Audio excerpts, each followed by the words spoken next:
very quickly is that you can be included in a covenant although you weren't actually the one who made the covenant. This could be good or bad. Yeah. Deuteronomy 29:13-15. By entering into the covenant today, he will establish you as his people and confirm that he is your God, just as he promised you and as he swore to your ancestors, Abraham, Isaac, and Jacob. But you are not the only ones with whom I am making this covenant with these curses. I am making this covenant both with you who stand here today in the presence of the Lord our God, and also with the future generations who are not standing here today. Wow.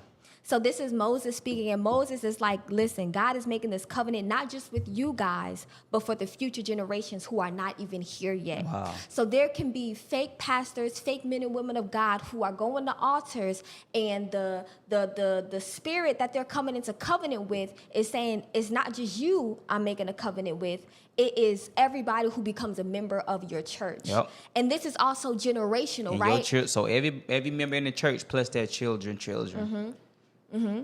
And when we see generational blessings and generational curses, right?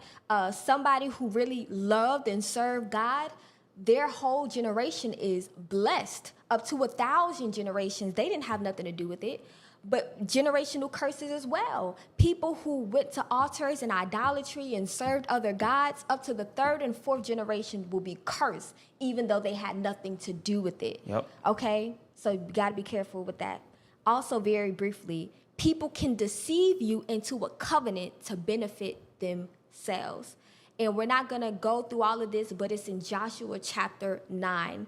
It's this group of people called the Gibeonites, right? The Gibeonites saw that God was giving Israel all of the victory and they were defeating their enemies. So they were like, we have to make a covenant with Israel, but we can't make a covenant with them if they know who we are. We have to act like we are not one of these nearby nations, right? So they made a covenant with Israel under deceptive terms, okay? So some of these leaders disguise themselves as men and women of God. They're false prophets, but they're disguised Freemasonry. Definitely Freemason. All of these things. They're Satanists, but they know that you would never come into covenant with them if you knew that they were Satanists. So they fake as men and women of God. So people will deceive you to make a covenant.